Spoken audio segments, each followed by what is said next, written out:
उत्तराखंड में लोकसभा चुनाव की सफलता के बाद बीजेपी अब मंडल स्तर पर जन सहभागिता कार्यक्रम शुरू करने जा रही है। इसके लिए पार्टी ने प्रदेश पदाधिकारियों और जनप्रतिनिधियों और जिम्मेदारों को सौंपी है। बीजेपी राष्ट्रीय अध्यक्ष जेपी नड्डा ने प्रदेश अध्यक्ष महेंद्र भट्ट को इसके लिए निर्देश दिए हैं। 21 जून तक हर मंडल स्तर पर योग शिविर आयोजित किए जाएंगे।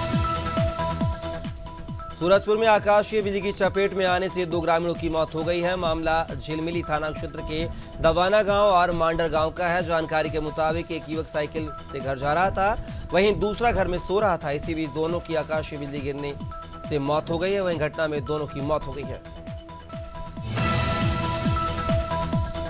दुर्ग में भाजपा जिलाध्यक्ष के सीएम के हेलीकॉप्टर में कथित रूप से घूमने के मजे को लेकर प्रसारित करना एक समाचार पोर्टल को भारी पड़ गया है। जिलाध्यक्ष ने गलत खबर फैलाने वाले पोर्टल संचालक के खिलाफ एसपी से शिकायत की है। बता दें कि जिला अध्यक्ष सीएम के हेलीकॉप्टर में बैठकर रायपुर गए थे।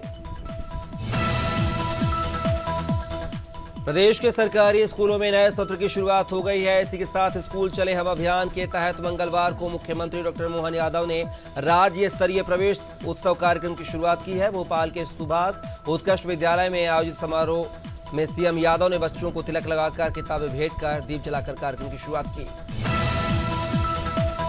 प्रदेश में 2 विधानसभा सीटों के लिए 10 जुलाई से उपचुनाव होने वाले हैं। बीजेपी और कांग्रेस दोनों ही दल चुनाव की तैयारियों में जुटे हैं। ऐसे में भाजपा लोकसभा चुनाव में जीत की हैट्रिक लगाने के बाद काफी उत्साहित नजर आ रही है।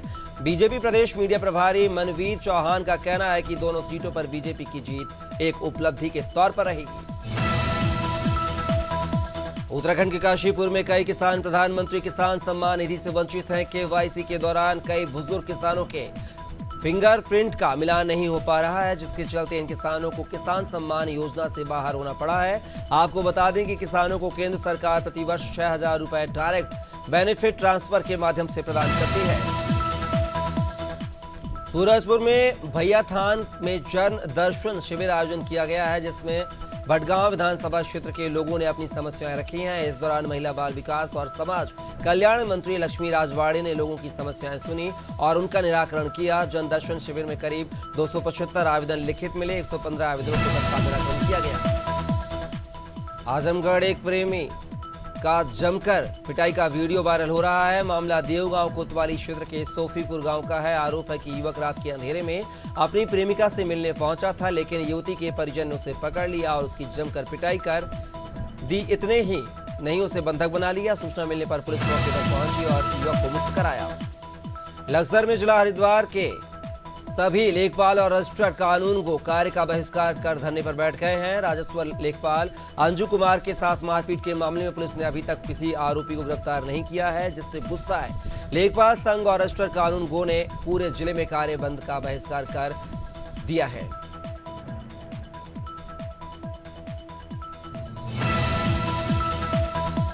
सहारनपुर में बदमाशों के हौसले बुलंद हैं। बदमाश आए दिन किसी न किसी वारदात को अंजाम दे रहे हैं। ताजा मामला महिहारन नगर पंचायत कोतवाली क्षेत्र का है, जहां 2 बाइक सवारों ने घर के बैठे कुछ युवकों पर फायरिंग कर दी है। इस दौरान एक युवक की गोली लगने से घायल भी हुआ है। आरोपियों के करतूत सीसीटीवी कैमरे में कैद हो गई है। पुलिस ने सीसीटीवी फुटेज के आधार पर आरोपियों की तलाश शुरू कर दी है। उत्तराखंड में उपचुनाव को लेकर सियासी पारा चढ़ने लगा है। बद्रीनाथ और मंगलोर विधानसभा सीट पर भाजपा प्रत्याशी की घोषणा के बाद कांग्रेस ने भी अपने उम्मीदवारों के नामों का ऐलान कर दिया है। बद्रीनाथ सीट पर भाजपा के प्रत्याशी राजेंद्र भंडारी और कांग्रेस प्रत्याशी लखपत सिंह बुटोला के बीच कड़ी टक्कर होगी, तो वहीं मंगलोर सीट पर कांग्रेस प्रत्याशी काजी निजामुद्दीन और भाजपा प्रत्याशी करतार सिंह के बीच मुकाबला होगा। खबर उधमसिंह नगर जिले के खटीमा से है, जहां नगर पालिका प्रशासन ने साल भोजी के 1 और 2 नंबर वार्ड में अतिक्रमण हटाओ अभियान चलाया है। वन विभाग एसडीओ सचिका वर्मा ने जानकारी देते हुए बताया है कि उन्होंने अतिक्रमणकारियों को पहले नोटिस दिया था और स्वतः अतिक्रमण नहीं हटाने पर प्रशासनिक कार्रवाई की गई है और जमीन को अतिक्रमण मुक्त कराया गया है। अल्मोड़ा के विंसर वनाग्नि में 4 वन कर्मियों की मौत को लेकर पूर्व सांसद प्रदीप टमटा ने वन मंत्री के इस्तीफे की मांग की है। पूर्व सांसद प्रदीप टमटा प्रेस वार्ता कर वन कर्मियों की मौत पर वन मंत्री को इस्तीफा देना चाहिए। वहीं उन्होंने कहा है कि विंसर वनाग्नि को बुझाने गए वन कर्मियों के पास पर्याप्त उपकरण नहीं थे। लोकसभा चुनाव के बाद अब मध्य प्रदेश के मुख्यमंत्री डॉक्टर मोहन यादव उपचुनाव के लिए तैयार हैं। छिंदवाड़ा की अमरवाड़ा सीट पर होने वाले उपचुनाव की तैयारियों का श्री गणेश दास सीएम मोहन यादव ने किया है। भारी बारिश के बीच सीएम यादव और वीडी शर्मा छिंदवाड़ा के अमरवाड़ा पहुंचे, जहां उन्होंने बीजेपी प्रत्याशी कमलेश शाह का नामांकन दाखिल कराया। बाराबंकी में लोग टसन के लिए वाहनों पर सायरन और हूटर लगवा रहे हैं। जिले की सड़कों पर आपको ऐसे तमाम वाहन संचालक दिख जाएंगे जो सिर्फ धौंस जमाने के लिए हूटर लगवाए हुए हैं। इसी को लेकर अब यूपी सरकार ने कड़ा रुख अख्तियार किया है। वीआईपी कल्चर हावी न हो, इस पर लगातार कार्रवाई की जा रही है। जनता से सरोकार रखने वाले सभी कार्यालयों को यह निर्देश भी दिए गए हैं। चंपावत के कोली ढेक क्षेत्र में पानी की समस्या को लेकर महिलाओं ने एसडीएम कार्यालय में धरना दिया है और ज्ञापन देकर समस्या का समाधान करने की मांग की है। महिलाओं का कहना है कि 2 साल से हर घर नल योजना का काम अधूरा पड़ा है। कई बार जिम्मेदार अधिकारियों से इसे पूरा करने की गुहार लगाई है, लेकिन कोई सुनवाई नहीं हुई। मध्य प्रदेश के डिंडोरी में 19 जून को विश्व स्किल सेल दिवस मनाया जाएगा, जिसकी तैयारियां चंद विजय महाविद्यालय के ग्राउंड में जोरों पर चल रही हैं। कार्यक्रम के लिए उपराष्ट्रपति जगदीप धनखड़, मध्य प्रदेश के राज्यपाल मंगूभाई पटेल और मुख्यमंत्री मोहन यादव डिंडोरी आएंगे। वहीं सुरक्षा के लिए शहर में लगभग 900 सुरक्षा कर्मी तैनात किए गए हैं। केंद्रीय राज्य मंत्री बनने के बाद तोखन साहू पहली बार राजिम दौरे पर रहे, जहां उन्होंने भगवान राजीव लोचन और राजीव भक्तिन माता के दर्शन कर प्रदेश की खुशहाली की कामना की है। इस दौरान उन्होंने कहा है कि कांग्रेस पार्टी विधानसभा चुनाव और लोकसभा चुनाव में मिली हार से बौखलाई हुई है। प्रदेश की जनता ने कांग्रेस को उखाड़ फेंका है।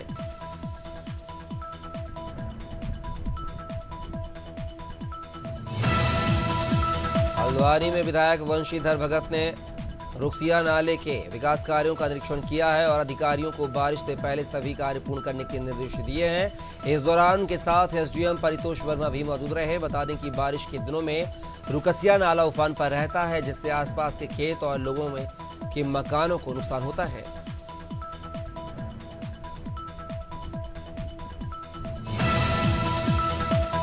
महामहिम राज्यपाल मंगूभाई पटेल सिवनी दौरे पर रहे, जहां उन्होंने छपारा विकासखंड के लुड़गी गांव में आंगनवाड़ी केंद्र का निरीक्षण किया है और बच्चों से मुलाकात की है। इस दौरान उन्होंने अलग अलग योजनाओं के बारे में पात्र हितग्राहियों से चर्चा की और अधिकारियों को जरूरी दिशा निर्देश भी दिए हैं। इसके बाद महामहिम ने सरकारी स्कूल में स्मार्ट क्लास का उद्घाटन भी किया।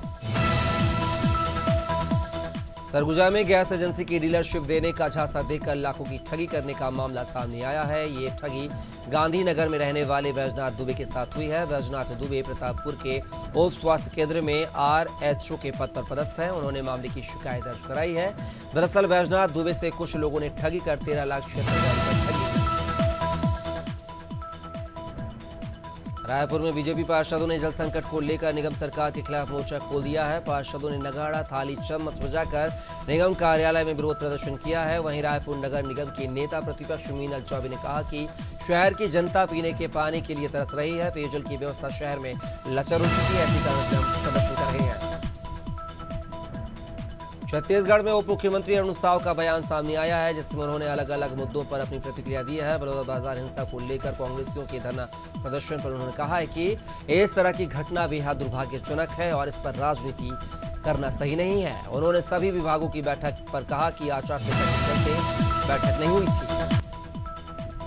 नदियों को स्वच्छ बनाने के लक्ष्य को लेकर बहराइच में सरयू नदी की एक शाखा की सफाई विशेष अभियान शुरू की गई है, जिसमें बीजेपी विधायक सुरेश्वर सूद और डीएम मोनिका रानी ने फीता काटकर इसकी शुरुआत की है। मौके पर जिलाधिकारी मोनिका ने बताया है कि मुख्यमंत्री आदित्यनाथ की दिशा निर्देशों पर सफाई अभियान शुरू हुआ है।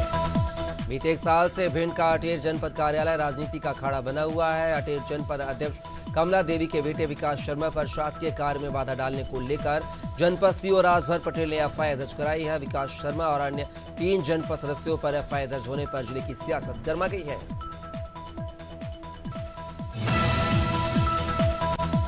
छत्तीसगढ़ के स्वास्थ्य मंत्री श्याम बिहारी जायसवाल ने अपने विधानसभा क्षेत्र चिरमिरी में विधायक कार्यालय का शुभारंभ किया है। इस दौरान मंत्री जायसवाल ने कहा है कि विधायक कार्यालय में जनता की समस्याओं का निराकरण किया जाएगा। जनता को किसी प्रकार की कोई परेशानी ना हो तो वे कार्यालय में आकर शिकायत कर सकते हैं, उनकी समस्याओं का समाधान होगा। इन दिनों पानी की किल्लत से दिल्ली के रहवासी परेशान हैं। कई जगहों पर धरना प्रदर्शन किए जा रहे हैं। इस बीच आम आदमी पार्टी के विधायक जय भगवान उपकार के पास कुछ स्थानीय रहवासी पानी की समस्या को लेकर पहुंचे तो उन्होंने समस्या दूर करने के बजाय विधायक ने उनके ऊपर उनसे अभद्रता की, जिसका वीडियो सोशल मीडिया पर वायरल हो रहा है। वहीं भाजपा विधायक ने मामले में शिकायत दर्ज कराई है। दुर्ग जिले के एससीसी सीमेंट फैक्ट्री में रोजगार की मांग को लेकर स्थानीय युवाओं ने कलेक्टर को ज्ञापन सौंपा है और प्रशासन के खिलाफ जमकर नारेबाजी की है। इस दौरान युवा नेता ईश्वर उपाध्याय ने कहा है कि एससीसी सीमेंट फैक्ट्री में स्थानीय युवाओं को रोजगार नहीं दिया जा रहा है, जिससे क्षेत्र की जनता में आक्रोश है। रायपुर में सीएम विष्णुदेव साय ने अपने गृह ग्राम बगिया में ग्राम देवता और इष्ट देवता की पूजा अर्चना कर खेत में धान की बुआई की शुरुआत की है। साथ ही प्रदेश के सभी अन्नदाताओं की अच्छे से फसल के लिए कामना की है। बुआई के बाद सीएम साय ने कहा कि प्रधानमंत्री नरेंद्र मोदी ने किसान सम्मान निधि की राशि को आज ट्रांसफर किया है।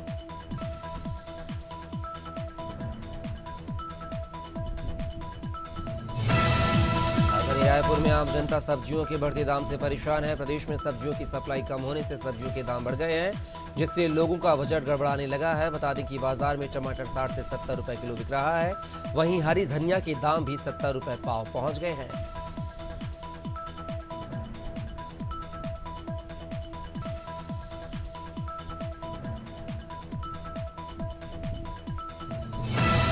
मध्य प्रदेश शासन के निर्देश अनुसार आज से स्कूल चले हम अभियान के तहत प्रवेश उत्सव की शुरुआत हो गई है। विदिशा में बच्चों को तिलक लगाकर और माला पहनाकर स्कूलों में प्रवेश दिया गया है। वहीं सीएम राइज स्कूल में प्रवेश उत्सव में कलेक्टर शशि मिश्रा ने भाग लिया है। उन्होंने बताया कि पूरे जिले में 3 दिन तक प्रवेश उत्सव मनाया जाएगा। चुनाव में मिली हार पर अब तक छत्तीसगढ़ कांग्रेस में समीक्षा नहीं होने को लेकर वन मंत्री केदार कश्यप ने कांग्रेस पर निशाना साधा है। उन्होंने कहा है कि कांग्रेस को पहले से हार का पता था, इसलिए वो समीक्षा क्या करेंगे। वहीं मंत्रिमंडल विस्तार पर केदार कश्यप ने कहा कि ये मुख्यमंत्री का विशेष अधिकार है, पार्टी फोरम के साथ बैठक में निर्णय लिया जाएगा। सरगुजा पुलिस को नशे के इंजेक्शन की तस्करी करने वाले अंतर्राज्यीय आरोपी को गिरफ्तार करने में सफलता मिली है। जब्त नशीले इंजेक्शन की कीमत 10 लाख रुपए बताई जा रही है। दरअसल गांधीनगर पुलिस चठीरमा रोड पर वाहनों की चेकिंग के दौरान अंबिकापुर की तरफ से आ रहा कार चालक पुलिस को देखकर मौके से कार छोड़कर फरार होने लगा, जिसे पुलिस ने घेराबंदी कर गिरफ्तार किया। देहरादून में कैबिनेट मंत्री सतपाल महाराज ने लोक निर्माण विभाग की समीक्षा बैठक की है। बैठक में सचिव के साथ तमाम अधिकारी मौजूद रहे हैं। इस दौरान मंत्री सतपाल महाराज ने अधिकारियों से कहा है कि प्रदेश की सड़कों को और बेहतर करें। वहीं उन्होंने कहा है कि मानसून आने से पहले खराब सड़कों को ठीक किया जाए, जहां आवश्यक हो वहां बेहतर व्यवस्था की जाए। पहाड़ी फल काफल को आज तक उत्तराखंड सरकार बाजार उपलब्ध नहीं करा पाई है, फिर भी काफल 400 रुपए किलो बिक रहा है। उत्तराखंड में काफल से महंगा कोई फल नहीं है, इसकी डिमांड भी सबसे ज्यादा है। तमाम औषधीय गुणों के चलते यह फल कई बीमारियों की दवा भी है और उत्पादन कम होने के कारण 200 से 300 रुपए प्रति किलो बिकने की वजह काफल इन दिनों 400 रुपए प्रति किलो बिक रहा है। बिलासपुर सांसद और नवनियुक्त केंद्रीय राज्य मंत्री तुखन साहू धमतरी प्रवास पर रहे। इस दौरान भाजपाइयों ने घड़ी चौक पर उनका भव्य स्वागत किया। वहीं केंद्रीय मंत्री तुखन साहू ने कहा कि पीएम मोदी किसानों की खुशहाली के लिए लगातार कार्य कर रहे हैं। मोदी सरकार में किसानों का विकास हो रहा है। वहीं उन्होंने बलौदाबाजार हिंसा पर कहा कि कांग्रेस चुनाव में मिली हार से प्रोपेगेंडा कर रही है। गर्मियों की छुट्टियों के बाद मंगलवार से मध्य प्रदेश के सभी सरकारी स्कूल खुल गए हैं। प्रदेश सरकार शिक्षा का स्तर सुधारने के लिए हर संभव प्रयास कर रही है। सर्व शिक्षा अभियान पर करोड़ों रुपए खर्च किए जा रहे हैं, लेकिन उसके बावजूद जवाबदारों की अनदेखी के चलते बच्चों को झोपड़ी में शिक्षा लेने पर मजबूर किया जा रहा है। पार सेमल जनपद शिक्षा केंद्र का यह पूरा मामला है। मध्य प्रदेश में मानसून की एंट्री से पहले मूसलाधार बारिश का दौर शुरू हो चुका है। विदिशा में महज कुछ मिनट की बारिश ने नगर पालिका की तैयारियों की पोल खोलकर रख दी है। शहर के अनेक इलाकों में जलभराव की स्थिति बन गई है। इतना ही नहीं, पानी लोगों के घरों में और दुकानों में भी घुस गया है। शासकीय कन्या विद्यालय डडापुर में भी स्कूल तालाब में तब्दील हो गया। कांकेर लोकसभा क्षेत्र से सांसद बनने के बाद भोजराज नाग पहली बार अंतागढ़ पहुंचे, जहां पार्टी कार्यकर्ता और उनके समर्थकों ने उनका जोरदार स्वागत किया। सांसद भोजराज नाग ने अपनी जीत के लिए जनता का आभार व्यक्त किया। सांसद भोजराज नाग ने शीतला मंदिर में पूजा अर्चना कर एक जनसभा को संबोधित भी किया।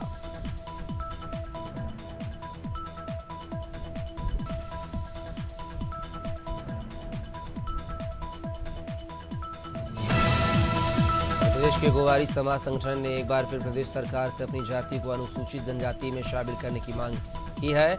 समाज के प्रदेश अध्यक्ष महेश सहारे ने इस मुद्दे को विधानसभा में उठाने की विधायकों से चर्चा की है और आगामी 9 जुलाई को विधानसभा घेराव करने की रणनीति भी बनाई है।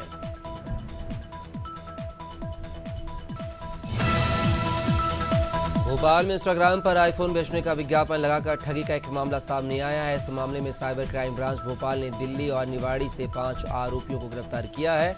यह गिरोह इंस्टाग्राम पर आईफोन को सस्ते दामों में बेचने का झांसा देते थे। इसके लिए इंस्टाग्राम पर एक पेज बनाया गया था। पुलिस के मुताबिक आरोपियों ने अब तक 100 लोगों को ठगी का शिकार बनाया है। उत्तराखंड सरकार अवैध खनन पर सख्त निगरानी के हर संभव प्रयास कर रही है। इस सिलसिले में राज्य के मुख्य सचिव ने mining digital transformation and surveillance यानी कि MDTS सिस्टम के लिए मंजूरी प्रदान की है। लगभग 93 करोड़ रुपए की लागत यह सिस्टम देहरादून, हरिद्वार, नैनीताल, उधम सिंह नगर के 40 चेकपोस्ट पर लगाया जाएगा। मिर्जापुर जिलाधिकारी प्रियंका निरंजन ने मंडलीय चिकित्सालय का औचक निरीक्षण किया है। इस दौरान उन्होंने मरीजों से अस्पताल की सुविधाओं के बारे में जानकारी ली है, साथ ही उनकी समस्याएं भी सुनी। वहीं जिलाधिकारी ने बताया है कि अस्पताल परिसर में पार्किंग, सफाई और कुछ अन्य समस्याएं हैं जिन्हें दूर करने के लिए संबंधित CIC को निर्देश दिए गए हैं। आज जिला कांग्रेस कमेटी कार्यालय के सामने धरना प्रदर्शन कार्यक्रम के दौरान मंच पर आपस में कांग्रेसी नेता भिड़ गए हैं। जिला पंचायत सदस्य तुकाराम चंद्रवंशी और पंडरिया विधानसभा के पूर्व विधायक पूर्वाध्यक्ष आनंद सिंह के बीच विवाद हुआ है। आपसी मामले को लेकर जमकर दोनों के बीच बहस हुई है। इस मौके पर मौजूद कार्यकर्ताओं ने दोनों को शांत कराया। विद्युत उपकेंद्र महमूदपुर माफी में किसानों और विद्युत विभाग के कर्मचारियों के बीच मारपीट का मामला सामने आया है। मारपीट की घटना में जेई और किसान गंभीर रूप से घायल हो गए हैं। किसान लंबे समय से बिजली न मिलने से सूख रही फसल की शिकायत लेकर बिजली विभाग कार्यालय गए थे, तभी किसानों और विद्युत कर्मचारियों के विवेक मारपीट शुरू हो गई। सिवनी शहर के जियारत नाका के पास स्थित सिवनी मोटर्स कार बाजार में खड़ी एक कार में अचानक आग लग गई है। घटना की जानकारी मिलते ही पुलिस और फायर ब्रिगेड की टीम मौके पर पहुंची और आग पर काबू पाया गया, लेकिन तब तक कार पूरी तरह से जलकर खाक हो चुकी थी। गनीमत रही कि इस घटना में कोई जनहानि नहीं हुई है। अमेठी के जामू थाना क्षेत्र में सरमे गांव में ट्रैक्टर ट्राली पलटने का मामला सामने आया है, जहां ट्रैक्टर ट्राली पलटने से ड्राइवर की मौत हो गई है। सूचना पर पहुंची पुलिस ने शव को कब्जे में लेकर कार्रवाई शुरू कर दी है। आपको बता दें कि ट्रैक्टर मिट्टी लाद कर ले जा रहा था, तभी अनियंत्रित होकर सड़क किनारे गड्ढे में पलट गया। अमेठी जिले में एक बार फिर दिखा तेज रफ्तार का कहर, जहां तेज रफ्तार बुलेरो अनियंत्रित होकर नहर के पुल से टकरा गई है, जहां हादसे में 4 लोग गंभीर रूप से घायल हुए हैं। स्थानीय लोगों की मदद से सभी घायलों को CSC जामू पहुंचाया गया, जहां घायलों का इलाज जारी है। वहीं मौके पर पहुंची पुलिस घटना की जांच में जुट गई है। अजयगढ़ में गौवंश की तस्करी का नया मामला सामने आया है, जहां गौवंश की तस्करी करने वाले सक्रिय दयाल नगर परिषद की रसीद की आड़ में नगर परिषद के अधिकारी एवं कर्मचारियों से साठ गांठ कर गौवंश की तस्करी को अंजाम दे रहे थे। कार्रवाई नहीं होने से बजरंग दल के कार्यकर्ताओं ने अजयगढ़ जयस्तंभ चौक पर धरना प्रदर्शन करते हुए गौवंश की तस्करी में संलिप्त लोगों के खिलाफ कार्रवाई की मांग की है। बालाघाट जिले के लामता तहसील के चागोटोला क्षेत्र के पचपेड़ी ग्राम पंचायत में विगत वर्षों से अतिक्रमण हटाने के आदेश पर आज दिनांक को ग्राम पंचायत के सरपंच, उप सरपंच एवं पंचों की उपस्थिति में अतिक्रमणकर्ता की अनुपस्थिति में शासकीय भूमि से अतिक्रमण हटाकर पान ठेला एवं गुमटी को जब्त कर पुलिस की निगरानी में चंगोटोला थाने में रखा गया है।